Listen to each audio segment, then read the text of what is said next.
Hey guys, today's video is all about stocks versus real estate, which earns more. So let's get into it, and firstly let's talk about stocks. So investing in stocks and shares, great way to earn a little bit of passive income, a great way to put some money in, leave it, and then in 10-15 years see how much you've earned, especially if you're contributing monthly and you put in a small amount, 10%, 15% of your income into that.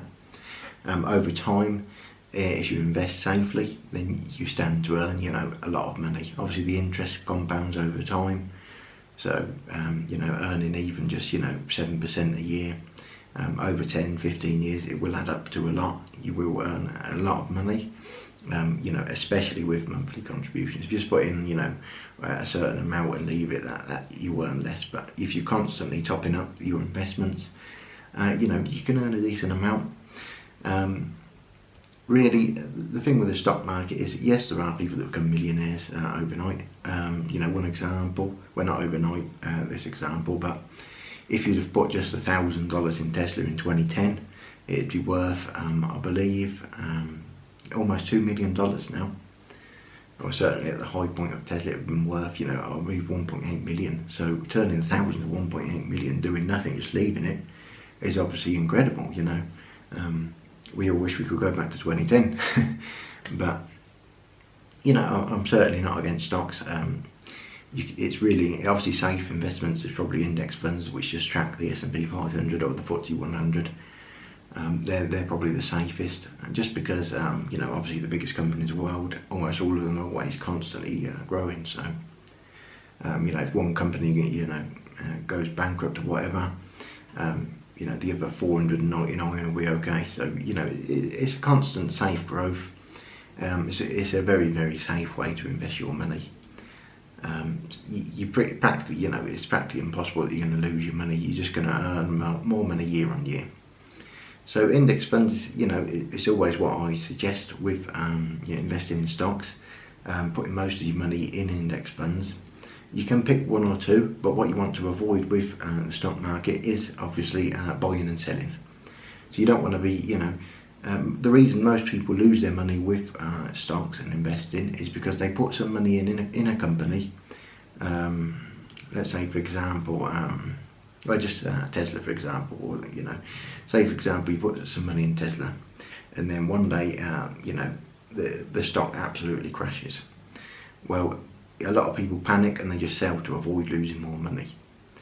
One way to think about this is, if you buy a house that's 100,000 and then and someone comes around and says, look, today I'll give you 20,000 for it, you're not going to sell it, are you? You wait, even if the price has gone down. It's the same with stocks. When there are crashes, you just got to look at the past of the stock market. Look at what's happened over 5 years in individual stocks and things. There are always drops. But as a whole, over years, it's always on the increase in general. So, most people panic and they sell their stocks rather than holding on to them. Now, if you buy, for example, in a company that you're confident in, and it's a single stock, so for example, Apple is my favourite stock to invest in at the moment. Look at Apple's 5-year growth. I mean, it's just constantly on an upward trend, just constantly. They've got more and more profits all the time. They're always bringing out new they've got the new chip on the way, they've got the car deal, there's a new iPhone every year, whatever. There's always something new, there's always more and more customers, it's always increasing in popularity, and we're now in China, it's increasing in popularity a lot, the iPhone, so sales are going to jump up there. It's a solid company to invest in. It's one that you're extremely unlikely to lose any money on if you just buy and hold. Over years, every year it's just growing. So, investing in, maybe 3, 4, 5 safe companies, a small amount, there's nothing wrong with that, and that's probably going to lead you to more growth overall than investing in index funds. Just because these companies, individually, they're the top company, some of the top companies in the world, and they'll see more growth rather than an index fund which is investing in all 500. Now, obviously, index funds are a lot safer because they are investing a small amount in the top 500 companies, rather than just being in one, where if the stock did crash you would lose all your money.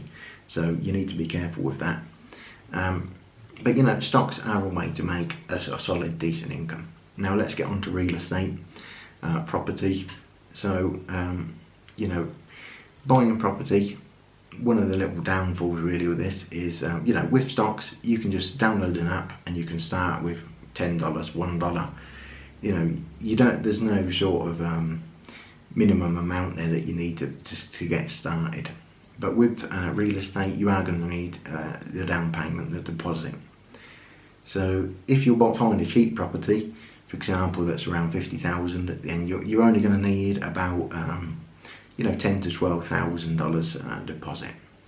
Obviously, if you live in somewhere like you know, California, Los Angeles, the house prices are going to be 1 million or more, and I don't recommend that you buy in these places. It's just, you're going to need so much money deposit, and the price is just so high. It just makes more sense. Obviously the rents are higher as well, but they're not so much higher.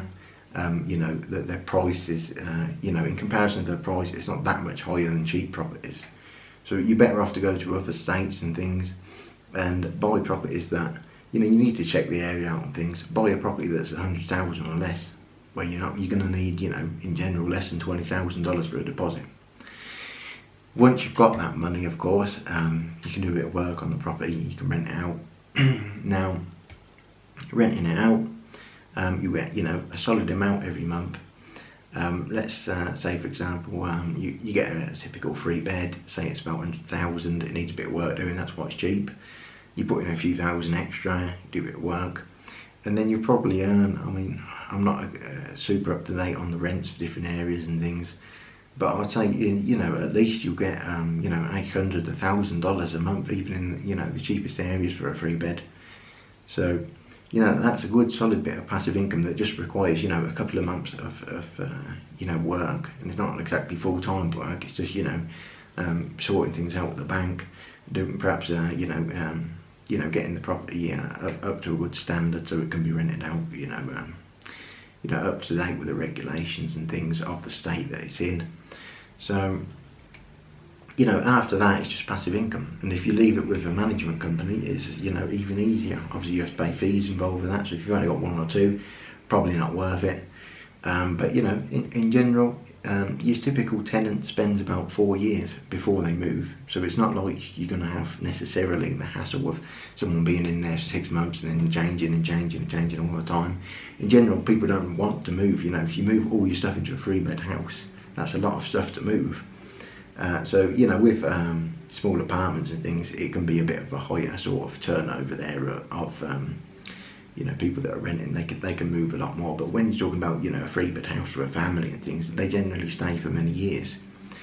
So it's not a huge amount of work really involved once you've got past the initial couple of months there. And then you're looking, you know, around about $1,000 per month, and obviously you increase that with inflation, so it can keep going up all the time.